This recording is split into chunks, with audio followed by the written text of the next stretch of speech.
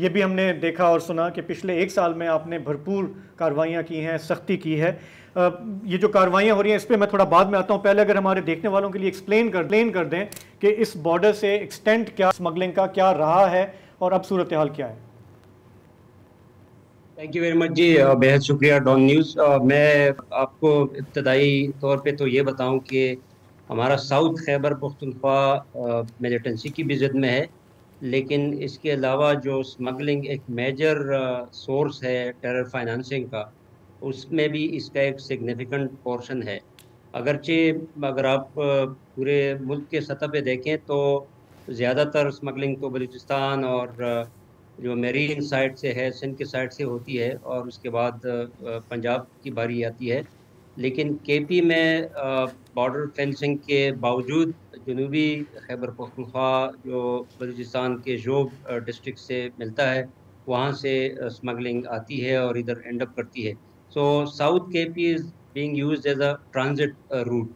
اس transit route میں بھی ہم نے تمام ایجنسیوں کے ساتھ مل کے، Pakistan army in particular and کے پی پولیس اور ایف سی اور انٹیلیجنس ادارے اور پاکستان کسٹمز نے مل کے پورے علاقے میں کئی سارے جوائنٹ چیک پوسٹ اور inter provincial joint check post بنائے ہوئے ہیں. وہاں کی جو ہماری پرفارمنس ہے آپ نے بڑا صحیح اس کی ریفلیکشن کر دی. لیکن اس دوران ظاہر ہے کوانٹم میں ہم نے کمی تو بڑی کر دی. آپ اس کا اندازہ اس سے لگائیں کہ ایک زمانے میں یہاں 10 سے 15% جو افغانستان اور ایران کے سائڈ سے اسمگلنگ آتی تھی وہ ان راستوں سے گزرتی تھی. لیکن ہمارے ان کمبائنڈ ایفرٹس کے نتیجے میں اب صورتحال یہ ہے کہ جو میجر ٹرکس آتے تھے، باؤزرز آتے تھے، کنٹینرز آتے تھے، وہ تو ہم نے کنٹرول کر لیے. اس کے علاوہ جو چھوٹے موٹے انفریکوینٹڈ روٹس ہیں ان کو اب لوگ یہ خاص کر جو اینٹی اسٹیٹ ٹیررسٹ ہیں اور اسمگلرز ہیں وہ استعمال کرتے ہیں فار ٹیرر فائنانسنگ. ڈاکٹر صاحب اس پہ ہم مزید بات کرتے ہیں. جی ابھی بات کرتے ہیں، چھوٹا سا ایک بریک لینا ہے، آتے ہیں تو پھر اس پہ آپ سے اور پوائنٹ آف ویو لیں گے. شکریہ.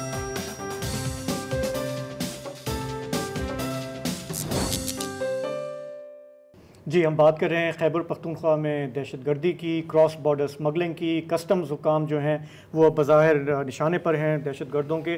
ہمارے ساتھ ہیں ڈاکٹر کرم الہی، جنوبی وزیرستان کے کلیکٹر ہیں کسٹمز انفورسمنٹ.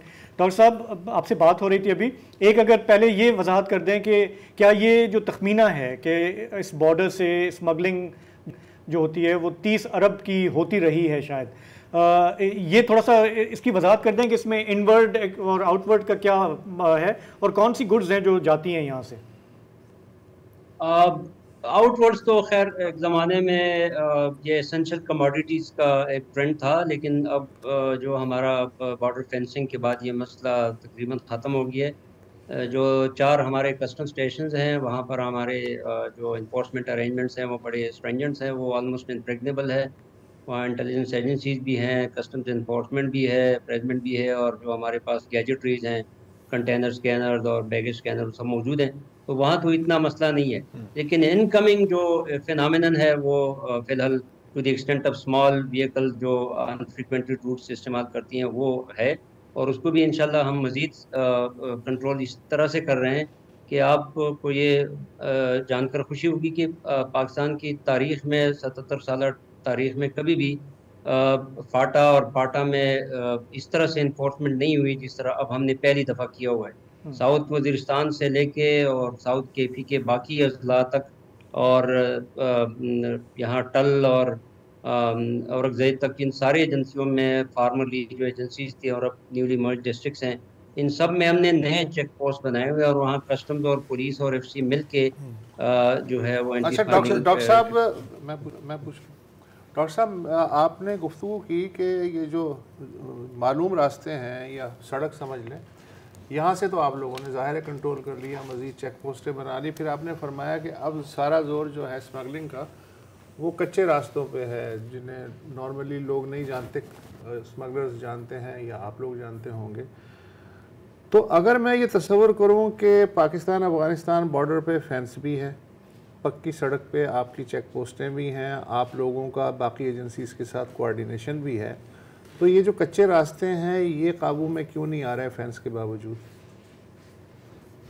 جی اچھا سوال ہے. بیسیکلی آپ کو پتہ ہے کہ بلوچستان ہو یا south K P who, it's a vast geographical اسپینس جس میں کہ رگڈ ٹیرین ہے، بہت ڈیفیکلٹ ٹیرین ہے، اور موسٹلی انفیسٹڈ بائی ملیٹنٹس ہیں. اس وقت جو ساؤتھ کے پی کی جہاں ہم بات کر رہے ہیں، کلاچی اور ڈی آئی خان اور ٹانک، یہاں پر بے تحاشا ٹیررزم کے واقعات ہوئے ہیں، اور وہ اتنا ڈیفیکلٹ ایریا ہے کہ وہاں پر کمپلیٹ ڈپلائمنٹ کسی بھی ادارے کی نہیں ہو سکتی. تو there is always the possibility especially in odd hours of night کہ وہاں سے لوگ سنیک ان کر سکیں اینڈ سنیک آؤٹ کر سکیں. بٹ اب ہم گیئر اپ کر رہے ہیں آن آل دیز فرنٹس. نہ صرف یہ کہ ہم نے نئے ایس او پیز بنائے ہوئے ہیں، ٹریننگز دلوائی ہیں کسٹم سٹاف کی، اور کوآرڈینیشن میکینزم بڑا زبردست ایوالو ہوا ہے ماشاء اللہ پچھلے چند مہینوں میں. اور اس کا نتیجہ یہ ہے کہ اب اتنا زبردست کریک ڈاؤن ہوا ہے کہ جو ٹیرر فائنانس کا میجر سورس تھا اسمگلنگ، اس میں سیریس ڈنٹ آیا ہوا ہے. اور اس کا ریئیکشن آپ دیکھ رہے ہیں، جس طرح آپ لوگوں نے انٹروڈکشن میں بتا دیا کہ ظاہر ہے جب ایک لوگ موبائل کے لیے مار سکتے ہیں تو اتنے بڑے نقصان کے لیے تو ڈیفینیٹلی ہو. تو مطلب ڈاکٹر صاحب آپ نے ان کی لائف لائن کو کاٹنے کی کوشش کی ہے نا، اور بظاہر کافی کامیابی کے ساتھ، اسی لیے اس طرح کا ریئیکشن آیا ہے. بہت بڑے حملے ہوئے ہیں، آپ کے جوان، آپ کے اہلکار شہید ہوئے ہیں. میرا آپ سے یہ سوال ہے کہ کسٹمز کو زیادہ ٹارگٹ نہیں، اس طرح نہیں ٹارگٹ کیا جاتا. پولیس کو ہم نے دیکھا ہے، سی ٹی ڈی کو دیکھا ہے، انٹیلیجنس کو دیکھا ہے، پاکستان فوج کو دیکھا ہے. اس وقت آپ کے رینکس میں مورال کیسی ہے؟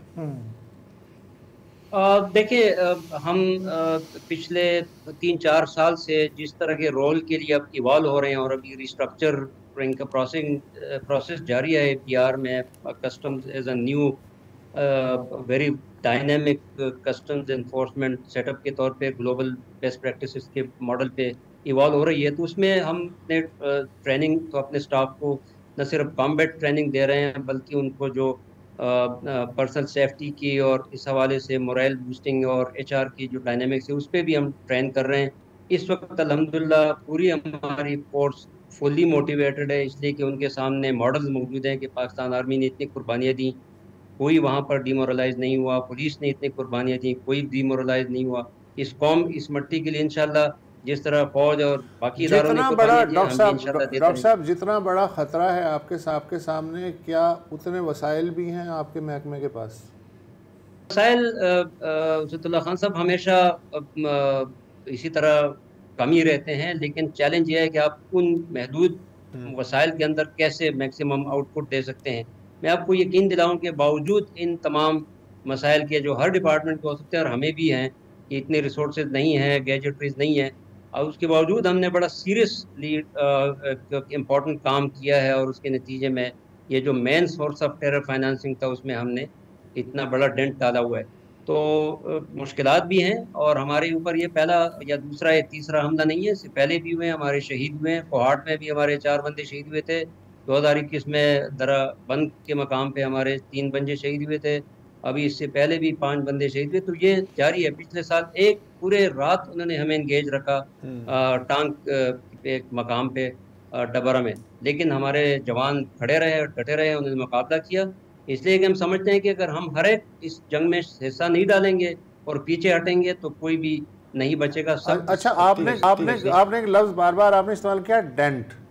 یہ ڈینٹ اگر میں ٹرانسلیٹ کروانا چاہوں آپ سے فگرز کے شکل میں تو کیا بتائیں، سمجھائیں گے آپ مجھے؟ دیکھیں، میں عرض کروں کہ جو ہماری جو کوانٹم ہے اوور آل اسمگلنگ کی، میں نے اس میں عرض کیا نا کہ ہمارے یہاں ہارڈلی کوئی 10 to 12% کے پی کے تھرو ٹرانزٹ ہوتا تھا ایک زمانے میں، اور اس میں بڑے بڑے ٹرکس اور باؤزرز اور یہ کنٹینرز ہوتے تھے.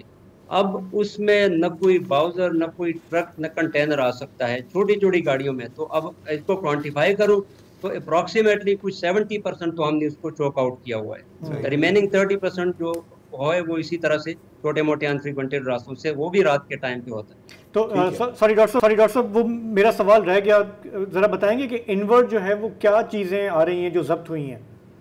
میجر جو ہم نے چیزیں ضبط کی ہیں اس میں تو ڈیزل ہے اور فیبرک ہے، اس کے علاوہ جو یہ ٹوائلٹریز ہیں اور الیکٹرانکس ہیں، یہ ساری چیز اس میں آتی ہیں. پلاسٹک کے پروڈکٹس ہیں وہ بھی آتے ہیں، پلاسٹک بیگز بھی آتے ہیں. تو ٹائرز بھی آتے ہیں، آل سارٹس آف تھنگس، لیکن میجر آئٹم جو ہے وہ ڈیزل ہے، فیبرک ہے، اور یہ ایرانی پیٹرول کی بات کر رہے ہیں ہم؟ جی بالکل، اور NCP ویکل. اچھا ٹھیک ہے. اور میرا بالکل آخری سوال کہ آپ نے ایک ایسٹیمیٹ دیا تھا کہ یہ جو اسمگلنگ ہوتی ہے یہ کیا 30 بلین روپے کی ہے؟ ایسٹیمیٹ یہی ہے؟ جو 30 بلین کی ہے وہ ایکسٹورشن کا جو کمپوننٹ ہے اینول جو ٹیررزم کو فائنانس کرنے میں سے وہ ہے اس کو ملا کے. اور جو جی ٹھیک ہے ڈاکٹر صاحب، آپ کا بہت بہت شکریہ. اور مشکلات بہت ہیں لیکن ہمت سے فیس کر رہے ہیں. فائنینسنگ کی بات کرتے ہیں نا، کیونکہ ہمیشہ ہمارے یہاں ایک ہی منترا ہوتا ہے کہ یہ بیرون ملک سے فنڈنگ ہوتی ہے، بالکل ہوتی ہے، کوئی یہ بات نہیں جھٹلا رہا. ہمیں اس کے ساتھ یہ بھی آپ کو دیکھنا پڑتا ہے کہ کتنے یہ گروپ سیلف فائنینسنگ بن گئے ہیں انہی کارروائیوں کی مدد سے. اچھا، جہاں تک وہ باڑ کی بات ہے، ہاں تو بالکل سوال بجا ہے، لیکن میں آپ کو ایک مثال دوں گا. چینیوں نے ایک دفعہ ایک دیوار بنائی تھی، کیا نام تھا اس کا؟ گریٹ وال آف چائنا، کہ منگولوں کو روکا جائے. الٹیمیٹلی وہ کہاں سے گزرے؟ ان علاقوں سے جہاں پر کوئی پہرے نہیں کر رہا تھا، کیونکہ باڑ ہو یا دیوار ہو، جب تک کوئی اس کا پہرا نہ دے رہا ہو تو وہ صرف. لیکن یار ایک چیز بہت کلیئر ہے، آپ کو یاد ہوگا پچھلے سال جب یہ ہمارے یہاں ڈی ویلیویشن کا ایشو تھا، ڈالر اسمگل ہو رہے تھے، آرمی چیف کے لیول پہ یہ ڈیسائیڈ ہوا کہ ہمیں کریک ڈاؤن کرنا ہے، روکنا ہے. اس کے بعد یہ تو نظر آ رہا ہے کہ سختی تو ہوئی ہے بارڈر پہ، اور یہ آپ کو بہت پہلے کرنی چاہیے تھی، لیکن چلیں دیر آئے درست ہے. ایک بریک لیتے ہیں، اس کے بعد پروگرام میں آگے بڑھیں گے.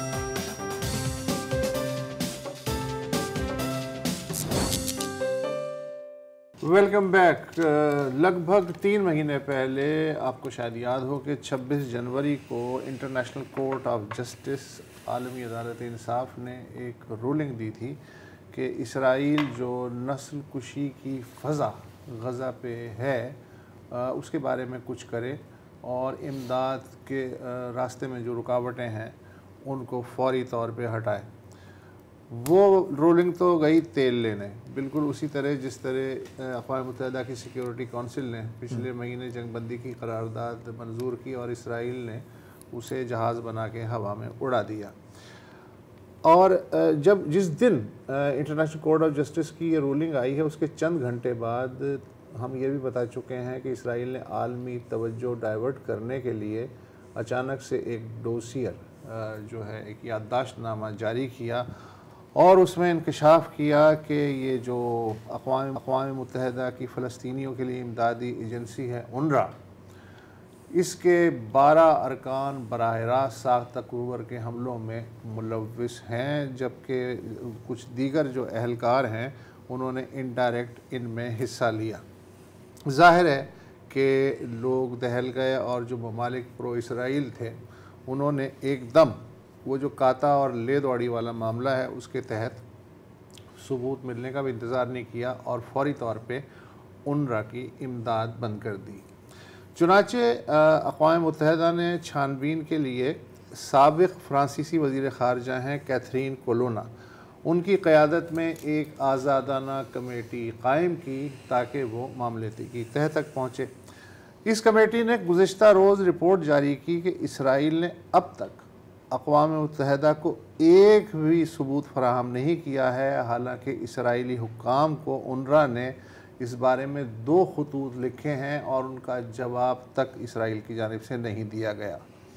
جیسے ہی اسرائیل نے ان اہلکاروں پہ 17 اکتوبر کے حملے میں شریک ہونے کا الزام لگایا تھا، یکدم امریکہ سمیت 18 ممالک نے UNRWA کی امداد معطل کرنے کا اعلان کیا تھا، مگر اسرائیلی دعووں کو مشکوک دیکھ کے سوائے آسٹریا، اٹلی، ہالینڈ، برطانیہ اور امریکہ باقی تمام ممالک نے UNRWA کے لیے امداد بتدریج بحال کر دی ہے، بلکہ یورپی یونین نے تو تھوڑا بہت اضافہ بھی کر دیا ہے امداد میں، اور اسپین نے بھی. اگرچہ امریکی انٹیلیجنس ذرائع نے اسرائیلی دعووں کو بھی کمزور قرار دیا ہے، مگر امریکی کانگریس نے اگلے برس مارچ تک UNRWA کو 1 ٹکا بھی نہ دینے کا فیصلہ کیا ہے. جرمنی البتہ یہ کہا ہے کہ وہ سوائے غزہ کے ہر علاقے کے لیے UNRWA کی فنڈنگ بحال کر رہا ہے، اس لیے کہ غزہ میں تو آپ کو پتہ ہے کچھ بھی نہیں ہو رہا، ضرورت وہاں پہ تھوڑی ہے، اس عقل مندی پہ تالی تو بنتی ہے.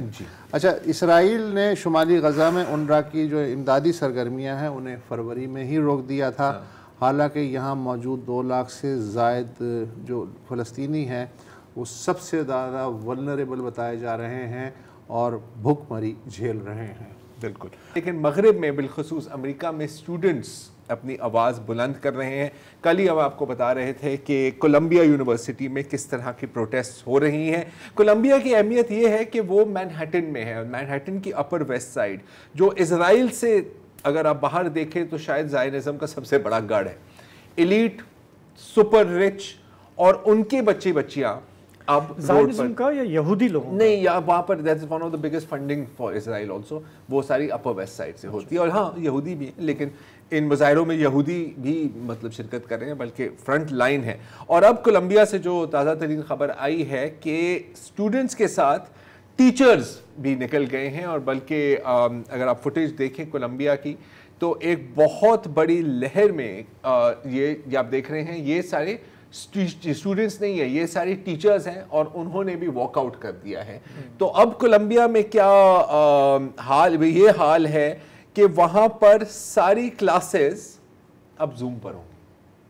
اچھا جی، کیونکہ ایک تو آپ نے اپنے اسٹوڈنٹس کو سسپینڈ کر کے گرفتار کر دیا. اچھا، میں نیو یارک پولیس ڈپارٹمنٹ کا بھی بیان پڑھا تھا کیونکہ جو جتنے بھی زائنسٹ پروفیسرز ہیں اور کولمبیا میں سب سے زیادہ زائنسٹ ہولڈ ہے پروفیسرز کی اور اسٹوڈنٹس کے بھی، تو وہ کہہ رہے تھے کہ جی ان کو آپ سالوں کے لیے جیل میں بند کر دیں. جو پولیس سے پوچھا گیا، پولیس نے کہا کہ نہیں یار اچھے بچے تھے، بالکل پورا من مظاہرہ تھا، ہمیں آرڈرز ملے تو ہم نے ان کو ہٹا دیا، ہم نے ان کو تھوڑا سا ڈرائیو اراؤنڈ کیا اور پھر ان کو تھوڑا سا سمجھا ان کے گھر پہ چھوڑ دیا. تو اس بات پہ بھی وہ زائنسٹ پروفیسر کافی ناراض ہیں. اچھا، اب جیسے یہ کریک ڈاؤن ہوا تو اگر آپ یہ ایک تھوڑا سا میپ دیکھیں تو امریکہ کی مختلف یونیورسٹیز میں مظاہرے شروع ہو گئے. اچھا، یہ ہے اب 1-2 دن پرانا میپ. تو آج کل کیا ہو رہا ہے، نیو یارک یونیورسٹی اگین وہ بھی یہاں اسی شہر میں ہی ہے، نیو یارک یونیورسٹی میں بھی ایک بہت بڑا کریک ڈاؤن ہوا. اور یہ جو آپ دیکھ رہے ہیں نا، یہ ہے نیو یارک یونیورسٹی کی فیکلٹی، ان کے ٹیچرز، اور انہوں نے ایک ہیومن چین بنایا ہوا ہے. کیوں؟ کیونکہ پیچھے مسلمان اسٹوڈنٹس نماز پڑھ رہے ہیں اور جو ان کی جو یہودی اسٹوڈنٹس ہیں وہ شبات سلام اتوار کو جو ایک ان کا ہوتی ہے ایک رسم وہ کر رہے ہیں اور بھی دعائیں کر رہے ہیں. اچھا، اس کو توڑ کر پولیس اندر داخل ہو گئی، اس ہیومن شیلڈ کو توڑ کر پولیس اندر داخل ہو گئی اور نہ صرف اسٹوڈنٹس کو اریسٹ کیا گیا بلکہ ٹیچرز کو بھی اریسٹ کیا ہے اور جو باہر سے جو کمیونٹی والے آئے تھے ان کو بھی اریسٹ کیا ہے. اور ابھی میں پڑھا تھا کہ یونیورسٹی آف منیسوٹا تک بھی اب یہ مظاہرے پھیل گئے ہیں اور بالکل جیسے غزہ کے حق میں وہاں پر ایک دھرنا ہو رہا تھا، اس کو غزہ انکیمپمنٹ کہا گیا تھا کولمبیا یونیورسٹی میں، منیسوٹا یونیورسٹی میں بھی اسی طرح کا ایک انکیمپمنٹ بنائی ہے اور وہاں پر بھی تمام اسٹوڈنٹس کو پہلے سسپینڈ کیا گیا اور پھر گرفتار کیا گیا کہ جی آپ تو اسٹوڈنٹ ہی نہیں ہیں، آپ کا کیا لینا دینا اس کیمپس میں. اور سب جو سارے اسٹوڈنٹس ہیں ان کو 1 سال کے لیے اسکول سے نکال دیا، رسٹیکیٹ کیا گیا ہے. اچھا، ییل آپ کو پتا ہے کہ جب آئی وی لیگ کی بات ہوتی ہے تو ییل ایک بہت بڑا نام ہے، اگین پوری یو ایس ایلیٹ وہاں پر آتی ہے. اور ییل پروٹیسٹ کی جو مزیدار بات ہے کہ وہ شروع ہوئی تھی ایک لائبریری کے کونے میں. اچھا، کسی کو نظر ہی نہیں آ رہا تھا، لیکن جب کریک ڈاؤن ہوا تو وہ اب نیو ہیون کی ساری سڑکوں پر یہ پروٹیسٹ پہنچ گئے ہیں. اچھا، اور جو وہاں کے جو زائنسٹ ہیں ان کو سمجھ نہیں آ رہی کہ اس کو کیسے کنٹرول کیا جائے، تو وہ عجیب عجیب حرکتیں کر رہے ہیں. جیسے ایک خاتون ہے، جوئش ہے اور یہ اسرائیل کی شرٹ لے کر وہاں پہنچ کے گھوم رہی ہیں اور ویڈیو کی جو ٹیگ ہے اس میں لکھا ہوا ہے کہ یہ دیکھیں بہادری سے میں ان کا سامنا کر رہی ہوں. یار کوئی تمہیں گھاس ہی نہیں ڈالتا بھائی. ہاں، یہ تو ایسے ہے کہ جیسے مطلب کہیں زائد نہاری پر کوئی آپ ایک مطلب سیب رکھ دو سامنے تو کوئی اس کو نوٹ بھی نہیں کرے گا. یہ وہاں پہ چل رہا ہے کچھ ریلیز میں. لیکن تھوڑی سی عجیب و غریب چیزیں بھی ہو رہی ہیں، جیسے کہ ایک ریلی میں ایک شخص کے منہ اپنا ڈھک کے وہ چلانے لگا کہ اکتوبر 7 پہ جو ہم نے کیا ہے تمہارے ساتھ، اس کو ہم 10,000 گنا کریں گے، ہم سارے یہودیوں کو مار دیں گے. ایک اور ریلی میں آپ یہ دیکھ رہی ہیں ایک خاتون ایک زائنسٹ پروسیشن کے سامنے کھڑی ہوئی اور کہہ رہی ہے کہ یہ القاسم کا اگلا ٹارگٹ ہے. ایک اور ریلی میں ایک بندہ چلا رہا ہوتا ہے یہودم یہودم یہاں سے نکلو. اچھا، وہ کوشش کر رہا ہے کہ کوئی سمجھے کہ وہ عربی میں بات کر رہا ہے، لیکن یہودم جو ہے وہ ایک ہیبرو کا لفظ ہے. عرب میں یہودی کا جمع صرف ہے یہود، ٹھیک ہے. تو ایک میں آپ کو بڑی ایک انٹرسٹنگ ڈاکیومنٹ دکھاتا ہوں. یہ ایک ہے شریون کلیکٹیو، ایک یہودی تنظیم ہے، اور ان کی پچھلے ماہ ایک یہ ریلیز آئی تھی کہ جی ہم ایسے لوگوں کو ڈھونڈ رہے ہیں جو یہود دشمنی کے بیچ میں بھی نا کام رہے، اور وہ لوگ جو کفایہ پہن کر ان مظاہروں میں شامل ہونے کے لیے راضی ہیں، اور جن لوگوں کے نام تھوڑے سے عربی لگتے ہیں اور جن کی اپیئرنس مڈل ایسٹرن ہے ان کو ہم پیسے بھی دیں گے. تو اب ان کی نیا طریقہ کیا ہے کہ ان ساری پروٹیسٹ میں کچھ ایسے لوگوں کو شامل کیا جائے جو پھر پرووک کریں اور جو شرارت کریں تاکہ وہ کہہ سکیں کہ جی یہ دیکھیں یہاں پر یہود دشمنی پھیل رہی ہے. اور یہ تینوں جو میں نے آپ کو ابھی جو ایگزامپلز دیے ہیں، تینوں پروٹیسٹ میں آپ دیکھیں گے کہ ان کے ارد گرد کوئی بھی نہیں ہے. مطلب جب آپ کسی مظاہرے میں جاتے ہیں نا تو آپ ایک گروپ میں جاتے ہیں، اپنے وہ الگ ایجنڈا پہ ہے نا، یہ الگ ایجنڈا میں. چلیں آج کے پروگرام میں اتنا ہی، ہمیں اجازت دیجیے، کل آپ سے پھر ملاقات ہوگی. خدا حافظ، شب بخیر.